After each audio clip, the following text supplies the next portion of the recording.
Hello dear friends, कैसे हैं आप सब। आई होप कि सारे स्टूडेंट बहुत ही अच्छे होंगे। मेरे प्यारे स्टूडेंट, आज हम आपके लिए फिर से साइंस के इंपॉर्टेंट क्वेश्चंस लेकर आए हैं। सबसे पहले तो जितने स्टूडेंट हमारे हैं वीडियो को लाइक नहीं किए, सबसे पहले तो वीडियो को लाइक कर दें और चैनल को सब्सक्राइब करना बिल्कुल मत भूलिएगा, क्योंकि आपके लिए काफ़ी इंपॉर्टेंट चैनल है। सबसे बड़ी बात आपके लिए ये है कि किसी भी एग्ज़ाम की आप प्रिपरेशन कर रहे हैं, सभी एग्ज़ाम के लिए सभी तरीके का प्रश्न आपके लिए हम लाते रहेंगे। तो चलिए आते हैं आज के इस क्लास में हम साइंस के 50 प्रश्न के साथ, और आप सभी को इसका आंसर देना है जितने क्वेश्चंस आपसे पूछे जाएंगे। तो क्वेश्चन नंबर फर्स्ट आपके स्क्रीन के सामने है। क्वेश्चन फर्स्ट है, पदार्थ का परमाणु सिद्धांत किस वैज्ञानिक ने दिया था। यहाँ पर पूछा गया है पदार्थ के बारे में कि पदार्थ का परमाणु क्रमांक किस सिद्धांत ने दिया था। तो आपको आंसर बताना है, क्या होगा ऑप्शन यहाँ पर क्या हो जाएगा, सी, जॉन डाल्टन। ठीक है, जॉन डाल्टन ने क्या किया था भाई, परमाणु सिद्धांत दिया था। क्वेश्चन नंबर सेकंड, अस्थि मज्जा में रुधिर कणिकाओं के निर्माण को क्या कहा जाता है। देखिए, अस्थि मज्जा के बारे में हम बात कर रहे हैं कि रुधिर कणिकाओं के निर्माण में को क्या कहा जाता है। आपको बताना है क्या, हीमेटोपाइसिस। ठीक है, हीमेटोपाइसिस कहा जाता है। क्वेश्चन को मेरे पहले ध्यान से समझ लीजिएगा। क्वेश्चन यहाँ पे क्या कह रहा है, क्वेश्चन कह रहा है कि अस्थि मज्जा में रुधिर कणिकाओं का जो निर्माण होता है, यानी कि रुधिर का निर्माण किस में होता है, अस्थि मज्जा में होता है। तो इसके निर्माण को हम क्या कहते हैं, हेमेटोपाइसिस कहते हैं। बात क्लियर हुआ। ठीक है, इसका मतलब ये कि जहाँ पर हम रुधिर का निर्माण करते हैं उसे अस्थि मज्जा कहते हैं, और इसके अध्ययन को या इसके निर्माण को हम हेमेटोपाइसिस कहते हैं। ठीक है, बात क्लियर हुआ। रुधिर की बात करें तो आरबीसी के जो जीवन काल होता है वो 120 दिन होता है। कितना होता है, 120 दिन। Question number next, fluorescent lamp में चोक के उपयोग का मुख्य उद्देश्य क्या है। तो चोक के उपयोग का जो मुख्य उद्देश्य है वो क्या रहा है, विद्युत धारा के प्रभाव को कम करना। तो राइट आंसर आपका हो जाएगा ऑप्शन ए, बिल्कुल करेक्ट आंसर है ऑप्शन ए। नेक्स्ट क्वेश्चन, यदि किसी तत्व का परमाणु क्रमांक बराबर है लेकिन परमाणु भार भिन्न है तो उस तत्व को क्या कहा जाता है। ठीक है, क्वेश्चन फिर से सुनिएगा। यदि किसी तत्व का परमाणु क्रमांक बराबर है लेकिन परमाणु भार भिन्न है तो उस तत्व को हम क्या कहते हैं। तो आपको बताना है कि उस तत्व को कहा जाता है क्या, समस्थानिक। राइट आंसर क्या हो जाएगा, ऑप्शन बी, समस्थानिक। ओके, चलिए नेक्स्ट क्वेश्चन पे आते हैं। निम्न में से किन किरणों का उत्सर्जन रेडियो एक्टिविटी के दौरान नहीं होता है। ठीक है, पूछा गया है कि किरणों का उत्सर्जन रेडियो एक्टिविटी के दौरान नहीं होता है, किस किरणें का। तो आपको बताना है क्या, कैथोड किरणें का। ओके, तो राइट आंसर क्या हो जाएगा, ऑप्शन डी। नेक्स्ट क्वेश्चन पे आते हैं। नेक्स्ट क्वेश्चन, हमारे वायुमंडल में कार्बन डाइऑक्साइड की मात्रा लगभग कितनी होती है। तो कार्बन डाइऑक्साइड की मात्रा जो लगभग होती है वो कितनी होती है, 0.03%। इसलिए राइट आंसर भी आप लोग क्या बताएंगे, ऑप्शन बी बताएंगे। बिल्कुल करेक्ट है। कार्बन डाइऑक्साइड को हम लोग शुष्क बर्फ के नाम से भी जानते हैं, सभी को पता है। ठीक है, अगर आपसे शुष्क बर्फ पूछा जाए तो भी आपको बताना है कि इसका होता है 0.03%। नेक्स्ट क्वेश्चन है, निम्नलिखित में से कौन सी गैस चूने के पानी को दूधिया कर देती है। तो कौन सी गैस है जो चूने के पानी को दूधिया बना देती है। आपको बताना है क्या, कार्बन डाइऑक्साइड यानी कि CO2, जिसे शुष्क बर्फ के नाम से जाना जाता है। कार्बन मोनोऑक्साइड की बात करें जिसका सूत्र होता है CO। ठीक है, इसे कार्बन मोनोऑक्साइड भी कहा जाता है। और ये आपका कैसी गैस होती है, टॉक्सिक गैस होती है, जहरीली गैस होती है। ये आपके रूम हीटर में प्रेजेंट होती है। ठीक है, जो गाड़ी से धुआं निकलता है उसमें प्रेजेंट होती है। और अगर ये जो धुआं होता है यानी कि जो गैस होती है कार्बन मोनोऑक्साइड आपके ब्लड में घुलनशील हो गया तो आपकी जान भी जा सकती है, और ये बहुत जल्दी घुलता भी है। ऑक्सीजन के बाद कार्बन मोनोऑक्साइड ही होता है जो बहुत ही जल्द आपके ब्लड में घुल जाता है। ठीक है, मतलब कि मिक्स हो जाता है और फिर आपके ब्लड को क्या दूषित कर देता है और आपकी जान भी जा सकती है। तो इसे टॉक्सिक गैस कहा जाता है। ठीक है, किलर गैस है ये। नेक्स्ट क्वेश्चन, ऑक्सीजन की खोज किसने की थी। तो ऑक्सीजन की खोज किसने की थी, आपको बताना है कार्ल सीले, ठीक है, कार्ल सीले ने ऑक्सीजन की खोज की थी या प्रिस्टले ने की थी? आपको बताना है प्रिस्टले ने, यहाँ ऑप्शन गलत दे दिया, प्रिस्टले ने की थी ऑक्सीजन की खोज। विलियम हार्वे कौन थे? तो आपको बताना है रुधिर परिसंचरण की खोज विलियम हार्वे के द्वारा की गई थी। आगे बढ़ते हैं, नेक्स्ट क्वेश्चन, कितनी ऊंचाई पर ऑक्सीजन की मात्रा नगण्य होती है? भाई कितनी ऊंचाई पर पूछा जाता है, तो अगर ऊंचाई की बात करें तो 120 किलोमीटर, 120 किलोमीटर पर ऑक्सीजन की मात्रा क्या हो जाती है भाई? नग्न हो जाती है, बिल्कुल भी नहीं होती है। तो आपको आंसर क्या बता देना है भाई? डी बता देना है, डी बिल्कुल करेक्ट आंसर है। नेक्स्ट क्वेश्चन पे आते हैं। नेक्स्ट क्वेश्चन है आपका, हमारे पृथ्वी का वायुमंडल कितने भागों में बटा हुआ है? पृथ्वी का वायुमंडल, मुझे इसका एक्सप्लेनेशन करने की जरूरत तो नहीं पड़ेगी, मेरे प्यारे स्टूडेंट सभी को पता है, बेसिक है ज्योग्राफी का। वायुमंडल कितने भागों में बटा है? तो 5 भागों में। कौन कौन से भाग हैं? कितने स्टूडेंट हमें कमेंट करके बताएंगे कौन कौन से भाग होते हैं? मैं बार बार स्टूडेंट से बोलती हूँ, मैं आपसे जब क्वेश्चन करती हूँ तो उसका आंसर जरूर दिया करिए, इससे आपको रिमाइंड होगा, याद रहेगा। नहीं आता तो देख कर आंसर करिए, लेकिन करिए इसका आंसर, ठीक है। चलिए आगे बढ़ते हैं।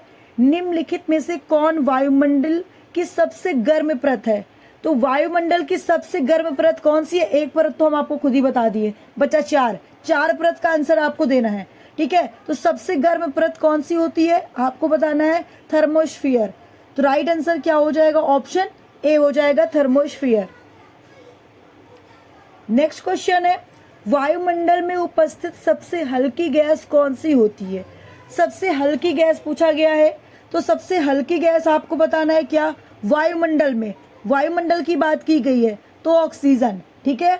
ऑक्सीजन जो होता है वो सबसे हल्की गैस होती है। क्या यही राइट आंसर होगा? कितने स्टूडेंट है ये राइट आंसर है?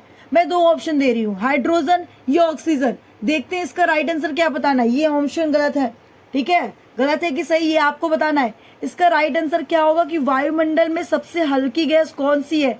हमने सबसे हल्की गैस नहीं पूछा, हमने वायुमंडल में पूछा है। तो इसका राइट आंसर क्या होगा आप लोग कमेंट करेंगे। कितने स्टूडेंट हैं इसका राइट आंसर बताने वाले हैं, ठीक है। देखते हैं कितने स्टूडेंट हमारे इसका राइट आंसर कमेंट करते हैं। नेक्स्ट क्वेश्चन है, निम्नलिखित में से कौन दुनिया का सबसे जहरीली गैस मानी जाती है? तो भाई सबसे जहरीली गैस जो होती है वो जाई लाल ब्रोमाइड होता है। लाल ब्रोमाइड जो होता है वो दुनिया की सबसे जहरीली गैस मानी जाती है। तो राइट आंसर क्या हो जाएगा? ऑप्शन बी हो जाएगा। नेक्स्ट क्वेश्चन, पृथ्वी की पपड़ी पर सबसे प्रचुर मात्रा में मौजूद दुर्बल गैस कौन सी होती है? बहुत ही प्यारा क्वेश्चन पूछा गया है कि पृथ्वी की पपड़ी पर सबसे प्रचुर मात्रा में मौजूद दुर्बल गैस कौन सी होती है? तो दुर्बल गैस की जब बात करें तो आपको बताना है राइट आंसर ऑप्शन है, यानी कि आर्गन। आर्गन जो होता है वो दुर्बल गैस होती है, ठीक है। चलिए नेक्स्ट क्वेश्चन पे आते हैं। नेक्स्ट क्वेश्चन, हमारी पृथ्वी में सबसे अधिक मात्रा में कौन सी धातु मौजूद होती है? तो मेरे प्यारे स्टूडेंट सबका आंसर यही होगा, एल्यूमिनियम। सबसे अधिक मात्रा में कौन होता है भाई? कौन सी धातु होती है? एल्यूमिनियम होता है। इसका सिंबल Al और एटॉमिक नंबर 13 होता है, ठीक है। चलिए नेक्स्ट क्वेश्चन पे आते हैं। नेक्स्ट क्वेश्चन आपका क्या है? निम्नलिखित में से कौन एक जैविक अम्ल है? तो निम्नलिखित में से कौन एक जैविक अम्ल है पूछा गया है। जैविक अम्ल कौन सा है? तो आप लोग बताएंगे ऑक्सैलिक अम्ल, ठीक है। ऑक्सैलिक अम्ल जो होता है वो जैविक अम्ल है। तो राइट आंसर ऑप्शन डी।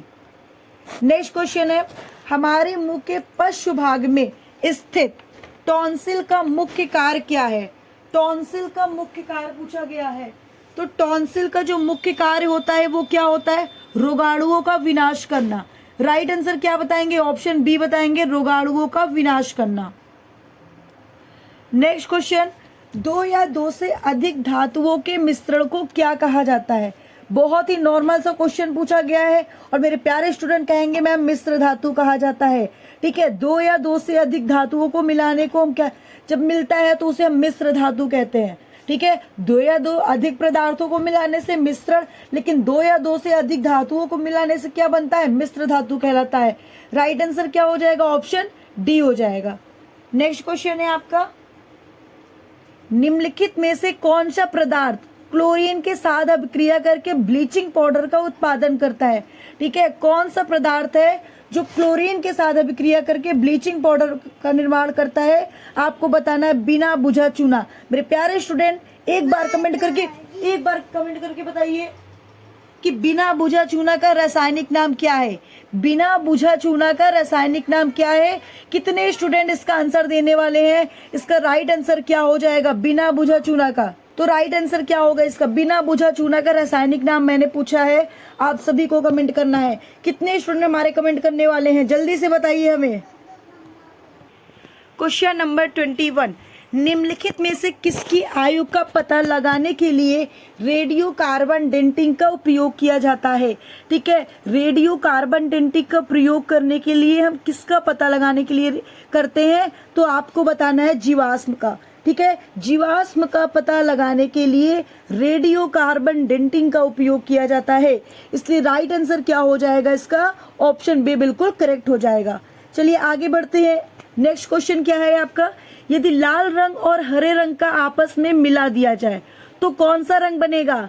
मेरे आर्ट के स्टूडेंट वाले बताएंगे क्या इसको आंसर कि लाल रंग और हरे रंग? देखिए भाई, एक बार ट्राई किया जाए। लाल रंग और हरे रंग, लाल कलर का ये है, ठीक है, हरा कलर का भी ले लो, हरा कलर ले लो, थोड़ा सा हरा कलर ये है, और इन दोनों को कलर मिला दो तो इन दोनों को मिलाने से कौन सा कलर बनेगा? कितने स्टूडेंट हमारे आंसर बताने वाले हैं? कुछ तो बोलेंगे कि मैम इसको मिलाने से कहीं सफेद तो नहीं बनेगा। जो सफेद बोलेगा वो महाबुद्धू है। ठीक है, बताइए कौन सा कलर बनेगा? तो क्या होगा ऑप्शन? इसका राइट आंसर क्या हो जाएगा? ऑप्शन ए, पीला कलर बनेगा। कौन सा कलर बनेगा मेरे प्यारे स्टूडेंट? आप लोग को बताना है कि मैम इसका राइट आंसर आप लगा दीजिए पीला कलर। तो इसका जो राइट आंसर होगा वो क्या हो जाएगा? ये हो जाएगा। ठीक है, ये पीला कलर बनने वाला है। चलिए नेक्स्ट क्वेश्चन पे आते हैं। नेक्स्ट क्वेश्चन आपका क्या है? पशुओं में किसके कारण खुरपका और मुंह पका रोग होता है? बहुत इंपॉर्टेंट क्वेश्चन है। कई बार एग्जाम में पूछा गया है कि खुरपका और मुंह पका रोग किसके कारण होता है? तो आप लोग क्या बताएंगे? विषाणु के कारण होता है, वायरस के कारण होता है। ठीक है, वायरस का अध्ययन कहाँ पे करते हैं? वायरोलॉजी में किया जाता है। वायरस का अध्ययन कहाँ पे? वायरोलॉजी में। विषाणु की खोज किसने की थी? इवानोवस्की ने की थी। किसने की थी? इवानोवस्की के द्वारा वायरस की खोज हुई थी। सबसे पहले कौन से वायरस की खोज हुई थी? टीएमवी। क्या बताएंगे आप लोग? टीएमवी वायरस की खोज हुई थी। सबसे पहले कौन से वायरस की खोज हुई थी? टीएमवी, जिसे टोबैको मोजैक वायरस के नाम से जाना जाता है।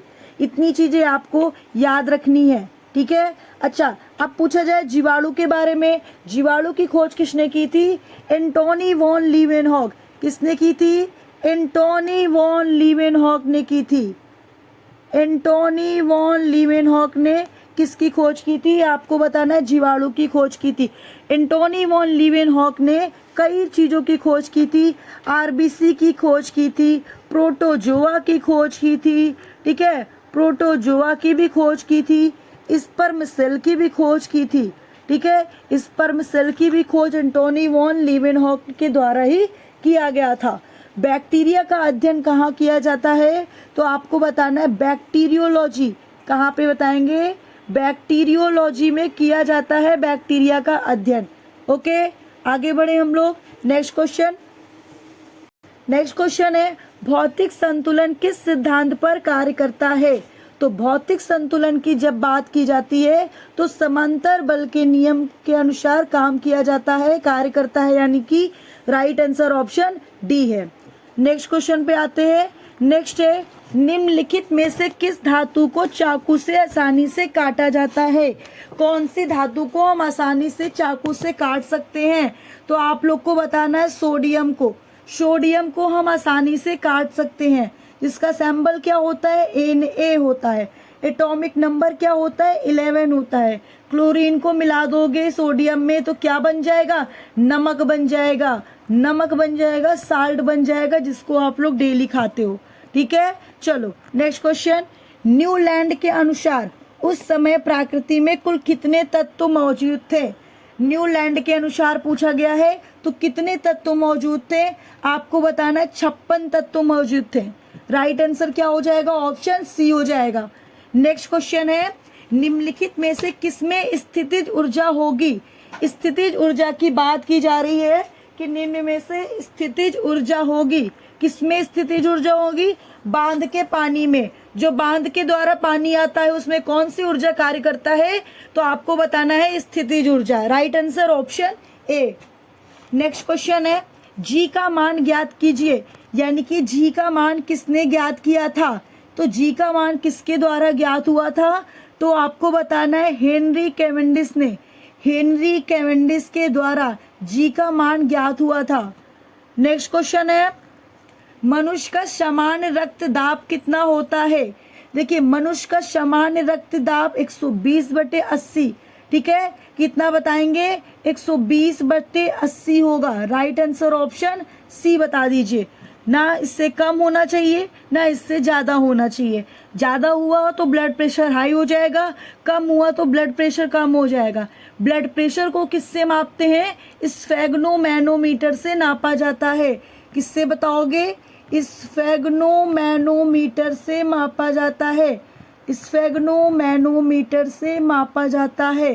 किसको? ब्लड प्रेशर को। ठीक है, नेक्स्ट पे आते हैं। नेक्स्ट क्वेश्चन, निम्न में से कौन मूत्र में असामान्य घटक है? तो मूत्र में असामान्य घटक की बात करें, albumin. Right answer option C. Next question है, मानव शरीर में पेशियों की संख्या कितनी होती है? मेरे प्यारे स्टूडेंट, हर बुक में अलग अलग पेशियों की संख्या, मांसपेशियों की संख्या दी रहती है। लेकिन एक चीज याद रखिएगा हमेशा कि पेशियों की संख्या पूछी जाए तो आप लोग को बताना है 636 पेशियों की संख्या होती है। मांसपेशियों की संख्या पूछी जाए तो 639 या तो 650 आता है ऑप्शन में। ठीक है, ये दोनों ऑप्शन में ज्यादा आता है। ठीक है, यहाँ पर 200 जो 65 दिया है 665 ये रॉन्ग है। ठीक है, या तो 650 या तो 639। ठीक है, लेकिन जो राइट आंसर होना चाहिए वो 639 ही होना चाहिए। 639 मांसपेशियां होती हैं, 636 पेशियां होती हैं। नेक्स्ट क्वेश्चन पे आते हैं, मनुष्यों में पुनः स्थापित होने वाले दांतों की संख्या कितनी होती है? भाई, पुनः स्थापित होने वाले दांतों की जो संख्या होती है वो 20 होती है। कितनी? 20। नेक्स्ट क्वेश्चन है, मानव शरीर की सबसे मजबूत हड्डी कहाँ पर स्थित होती है? तो मानव शरीर की सबसे मजबूत हड्डी की बात की जाए तो जांग में या जबड़े में। सबसे बड़ी पूछी जाए तो जांग में, सबसे मजबूत पूछी जाए तो जबड़े में। तो राइट आंसर क्या बताने वाले हैं आप लोग? Option A. ठीक है, मैंडिबल अस्थि। मैंडिबल बोन जो होती है वो जबड़े में पाई जाती है और यही सबसे मजबूत होती है। सबसे बड़ी पूछी जाए तो आपके थाई यानी कि जांग में पाई जाती है, जिसका नाम होता है क्या? फीमर। सबसे बड़ी होती है। ठीक है, आगे बढ़ते हैं। नेक्स्ट क्वेश्चन, मानव शरीर में कुल कितने कशेरुकी खंड होते हैं? कशेरुकी खंड की बात की जाए तो आपको बता देना है 33। 33 इसका राइट आंसर है। ऑप्शन डी बिल्कुल करेक्ट आंसर आपका हो जाएगा। आगे बढ़ते हैं। आपने अभी तक चैनल को सब्सक्राइब नहीं किया तो सबसे पहले चैनल को सब्सक्राइब करके वीडियो को लाइक एंड शेयर करना बिल्कुल मत भूलिएगा। भाई, चैनल को सब्सक्राइब तो करके ही रख लो। बहुत ही इंपॉर्टेंट क्वेश्चंस है। हिस्ट्री की क्लासेस आपकी 2 दिन के बाद चलने लगेगी और साथ में आपको जीएस की भी क्लासेस प्रोवाइड कराई जा रही है जो बहुत ही इंपॉर्टेंट है। इंपॉर्टेंट क्वेश्चंस हम लेकर आ रहे हैं। हमारी अस्थियां तथा दंत समानता किससे बने होते हैं? तो किससे बने होते हैं? ट्राई कैल्शियम फास्फेट से बने होते हैं। राइट आंसर ऑप्शन ए लगा दीजिए। ट्राई कैल्शियम फास्फेट से बने होते हैं। नेक्स्ट क्वेश्चन पे आते हैं। नेक्स्ट क्वेश्चन आपका क्या है? निम्न में से कौन सी ग्रंथि सेक्स हार्मोन्स का स्राव करती है? तो सेक्स हार्मोन्स का स्राव कौन सी ग्रंथि करती है? आप लोग क्या बताने वाले हैं? तो आपको बताना है क्या? ऑप्शन बी अधिवृक्क ग्रंथि। अधिवृक्क ग्रंथि होती है जो सेक्स हार्मोन्स को स्राव करती है। थायराइड ग्रंथि की बात करें तो हमारे शरीर की अंतःस्रावी ग्रंथि में सबसे बड़ी ग्रंथि होती है। अंतःस्रावी ग्रंथि की बात यहाँ पे कर रहे हैं। ठीक है, इंडोक्राइन की बात कर रहे हैं। इंडोक्राइन में सबसे बड़ी होती है। नॉर्मली सबसे बड़ी पूछी जाए तो आपको बताना है लीवर होती है। ठीक है, पीयूष ग्रंथि की बात की जाए तो सबसे छोटी ग्रंथि कौन सी होती है? आपको बताना है क्या? पीयूष ग्रंथि। पीयूष ग्रंथि सबसे छोटी ग्रंथि होती है, जिसे हम लोग मास्टर ग्रंथि के नाम से भी जानते हैं और साथ ही साथ पिट्यूटरी ग्रंथि के नाम से भी जानते हैं। मटर के दाने के आकार की होती है और आपके ब्रेन में प्रेजेंट होती है। कहाँ पे प्रेजेंट होती है? ब्रेन में प्रेजेंट होती है। ब्रेन के अध्ययन को क्या कहा जाता है? तो आपको बोलना है न्यूरोलॉजी। ब्रेन के अध्ययन को न्यूरोलॉजी कहते हैं। ठीक है। ब्रेन में कौन सी सेल्स होती है? तो आपको बताना है न्यूरॉन सेल्स होती है। कौन सी सेल्स होती है? न्यूरॉन सेल्स होती है, जो हमारे शरीर की सबसे बड़ी कोशिका होती है और साथ ही इसमें पुनर्जनन की क्षमता सबसे कम होती है। ठीक है। बहुत सारे क्वेश्चन मैंने बताए यहाँ पे आपको। नेक्स्ट क्वेश्चन पे आते हैं। नेक्स्ट क्वेश्चन आपका क्या है? चींटी के डंक में कौन सा अम्ल पाया जाता है? तो मेरे प्यारे स्टूडेंट, चींटी के डंक की जब बात यहाँ पे की गई है तो आपको बताना है मेथेनाइक अम्ल। ठीक है। लैक्टिक अम्ल हो नहीं सकता, एसिटिक और सिट्रिक तो होना ही नहीं है, क्योंकि सिट्रिक तो खट्टे चीजों में होता है। अब ये मत कहना मैम चींटी भी खट्टी होती है। ठीक है। सिट्रिक आपका नींबू, संतरा, इन सभी चीजों में पाया जाता है। ठीक है, तो इसलिए ये नहीं होगा। लैक्टिक आपके मसल्स में पाया जाता है। जब लैक्टिक अम्ल की मात्रा आपके मसल्स में ज्यादा हो जाती है तो आप बहुत थके थके महसूस करते हो, आपको बहुत थकावट महसूस होती है। ठीक है, याद रखेंगे आप लोग। नेक्स्ट क्वेश्चन पे आते हैं। नेक्स्ट क्वेश्चन क्या है?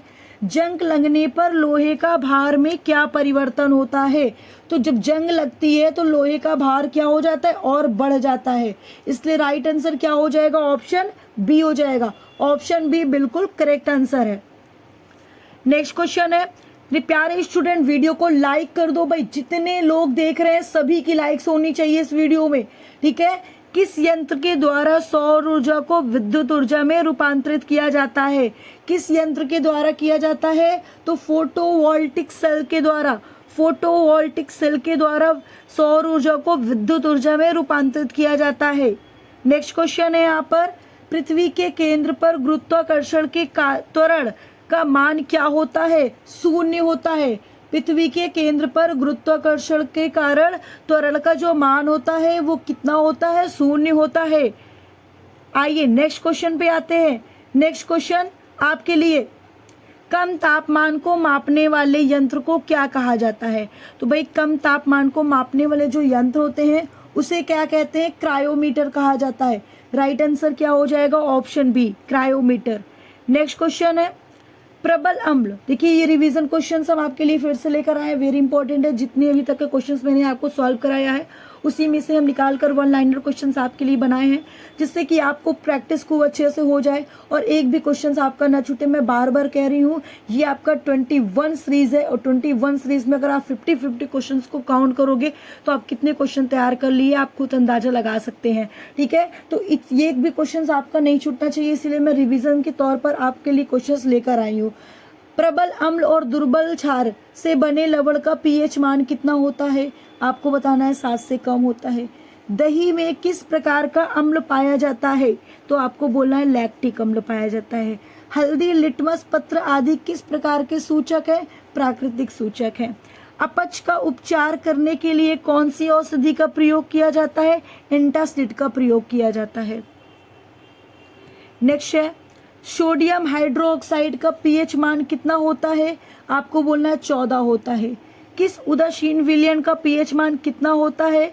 किसी उदासीन विलयन का पीएच मान, ठीक है, तो 7 बताएंगे। किसी का भी अगर पीएच मान कोई भी उदासीन है तो उसका पीएच वैल्यू 7 हो जाएगा।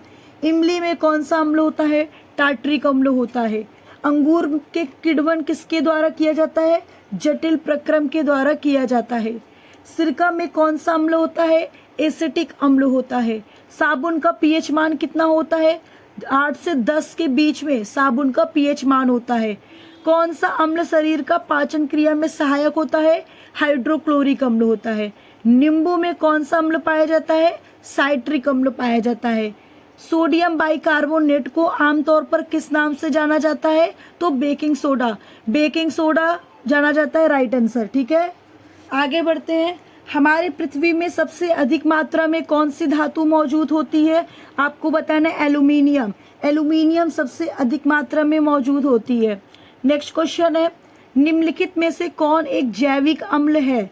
तो जैविक अम्ल कौन है भाई? आपको बोलना है ऑक्सैलिक अम्ल जैविक अम्ल होता है। नेक्स्ट क्वेश्चन, हमारे मुंह के पार्श्व भाग में स्थित टॉन्सिल का मुख्य कार्य क्या होता है? ये रिवीजन क्वेश्चन है आपका। टॉन्सिल का मुख्य कार्य क्या होता है? रोगाणुओं का विनाश करना।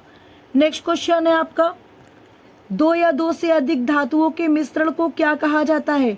जल्दी से बताइए, दो या दो से अधिक धातुओं के मिश्रण को क्या कहा जाता है? रिवीजन क्वेश्चंस है, 40 क्वेश्चंस का 10 क्वेश्चन रिवीजन मैंने बनाया है।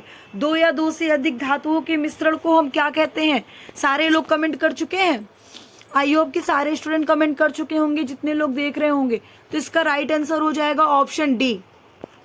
नेक्स्ट क्वेश्चन है, निम्न में से किसमें निषेचन द्वारा भी और निषेचन के बिना भी जनन होता है?